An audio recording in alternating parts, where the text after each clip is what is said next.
నమస్కారం అండి, అందరికీ welcome to my YouTube channel Shri Manju spiritual. మనము లలితా సహస్రనామ స్తోత్రనామాలకు ప్రతిపదార్థాలు తెలుసుకుంటున్నాం కదా. శ్రీమాత్రే నమః, శ్రీమాత్రే నమః. 399 నామము వ్యక్త స్వరూపిణి. ప్రతిపదార్థము వ్యక్త స్వరూపిణి, మహాతత్వ అలంకార స్వరూపురాలు. వ్యక్తం మహాతత్వం పూర్యాస్మదావిత్వత్ మహాత్వాచః అసమాంతద్వయస్థ అవ్యక్త తాజన్యోహంకార తదుభయ స్వరూపిణేత్యం పదం వ్యక్తస్య భిన్న పదార్థత్వం స్వీకృత్య ఉత్తరాత్ర బ్రహ్మ జననీతి నామదేవస్య ఐక్యమాపి కరుత్తం యుక్తం పౌనరోక్తి దోష ప్రసారత్ ప్రత్యుత్త వకారబాకారది నామ ప్రయపాఠానుగుణ్యచ్చ అస్మిన్ పక్షే వ్యక్తం స్వరూపం. మహాతత్వ అలంకార స్వరూపిణి వ్యక్త పరహంత త్రిపుర సుందరి స్వరూపురాలు. భిన్న పద పక్షము షడ్భావని వికారములు గలది లేనిది. క్షరక్షర గ్రూపిణి సమిష్టి వెష్టి స్వరూపిణి స్వయంభూ బాణ శైలములనేడు త్రివిధ లింగ స్వరూపిణి. ఆవ్యక్తం నుండి వ్యక్తమగుట చేతను అన్నిటికంటే మహత్వము కలిగి ఉండుట చేతను వ్యక్తమైనది. ఆవ్యక్తమనగా మహాతత్వం అని అర్థము. గుణత్రయ విభాగమును స్పష్టంగా చేయుటకు శక్యమైనదనియు మహాతత్వము నుండి పుట్టినది అగు అహంకారమే ఈ నామంలోని అవ్యక్త శబ్దంచే చెప్పబడును. కావున వ్యక్త అవ్యక్త పదములు రెండిటికి మహత్వాలంకారములనేడు అర్థములు వచ్చినాయి.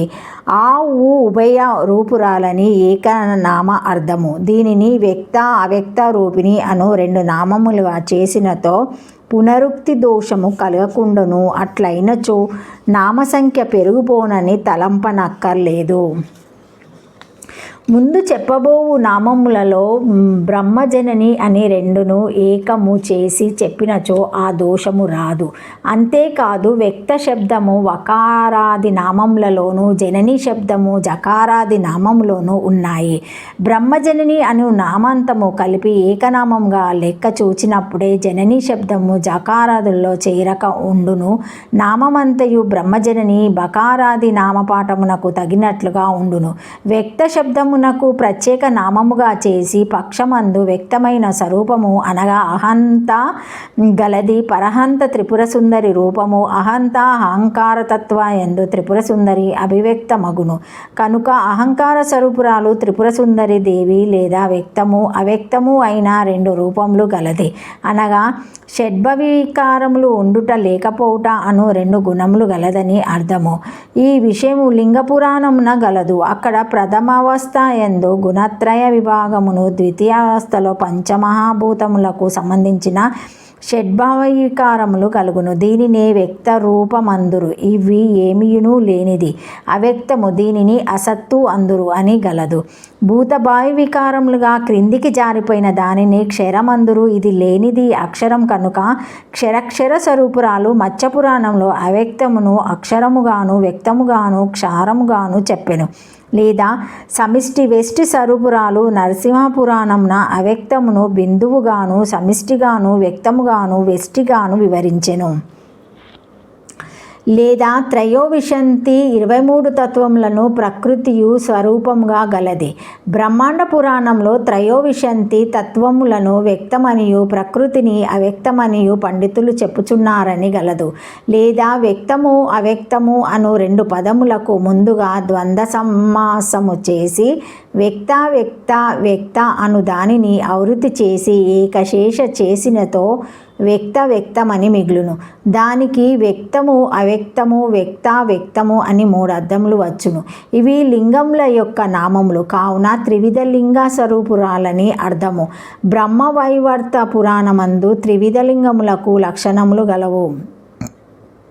1 స్వయంభువము, 2 బాణలింగము, 3 శైలలింగము అని లింగములు 3 విధములు. వానిలో స్వయంభువ లింగమునకు వ్యక్తమని పేరు, ఇది భుక్తినిచ్చును. బాణలింగమునకు వ్యక్తమని పేరు, ఇది ముక్తిని ఇచ్చును. శైలలింగమునకు వ్యక్తమని పేరు, ఇది భుక్తిముక్తులకు రెండిటిని కలగజేయును. 100 పాలముల బరువు తులయాగును. 2-3 పలపుల రూపు ఉండునది. బాణలింగమునబడును. మిగిలినది అంతకు హెచ్చుతగ్గుల బరువు గలది శైలలింగమని పండితులు చెప్పుచున్నారు. వీనిలో బాణలింగమును పూజించువాడు వృద్ధి పొందును, కానీ నాశమును పొందడు. ఇక్కడ బాణలింగము వృద్ధి పొందుచున్నది అనగా ఆ లింగమును పూజించువాడని అర్థము. లేదా పరిపక్వమైన కర్మమాలిన్యము గల వారికి, పాపకర్మలు లేని వారికి వ్యక్త రూపము స్పష్టంగా గోచరించు స్వరూపము. పాశాబద్ధులకు పాపకర్మ పాశములచే బంధింపబడిన వారికి అవ్యక్తము గోచరించనని స్వరూపము గలదు అని శక్తిరహస్యమును గ్రంథమందు ఉన్నది. శక్తిపాతమను శబ్దమునకు అర్థమునకు వివరించు సందర్భమున శక్తి స్వరూప వ్యాపకురాలు అంతటా ఖాళీ లేకుండానట్లు నిండినది. సూక్ష్మ స్వరూపురాలు గదా. అట్టి శక్తికి పాతమనగా ఏమి? పైనుండి క్రిందకు వచ్చిన దానినే పాతము పడుట అందురు గదా. అంతటి నుండి నిండిని పడుట ఎట్లు సంభవించును? అదిగాక బరువు పరిమితి గల వస్తువు పైనుండి క్రిందకి పడును, కానీ స్వరూపాశాన్యమై నిత్యము ఎల్లప్పుడూ ఒక విధంగా ఉండునది సత్యము. వ్యాపిని అంతటా నిండినది సహజ, ఒకదాని నుండి పుట్టినది కాదు. శివుడు వలె ఉండునది అగు శక్తి పడుట ఎట్లు సంభవించును? శక్తిపాతమనగా అర్థమేమి అని ప్రశ్న వేసుకొని సమాధానమును చెప్పుచున్నాడు. పాపకర్మలనేడు పాశములచే బంధింపబడిన వారికి గోచరింపకపోవుటయే అవ్యక్తము. కర్మము పక్వమై దోషములు లేని వారికి స్పష్టంగా గోచరించుటయే వ్యక్తరూపము.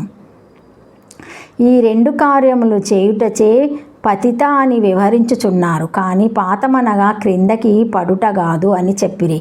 ఇది 8 అక్షరముల నామము. శ్రీమాత్రే నమః. Thank you for watching my video. Please like, share, comment, subscribe to my channel. మరిన్ని వీడియోస్తో మళ్ళీ కలుస్తానండి. ఏమైనా కామెంట్స్ ఉంటే పెట్టగలరు. మా బెల్ అనే ఐకాన్ బటన్ని మీరు ప్రెస్ చేసి ఆన్ చేసి ఉంచుకుంటే మా లేటెస్ట్ అప్డేట్ వీడియోస్ అన్నీ మీకు నోటిఫికేషన్గా వస్తాయి, చూడగలరు. ఏమైనా కామెంట్స్ ఉంటే పెట్టగలరు. Thank you. శ్రీమాత్రే నమః. శ్రీమాత్రే నమః. శ్రీమాత్రే నమః. ఈ వీడియో మొదటిసారి ఎవరైనా చూసి ఉంటే తప్పకుండా లైక్ చేసి సబ్స్క్రైబ్ చేసుకోండి. Thank you. శ్రీమాత్రే నమః.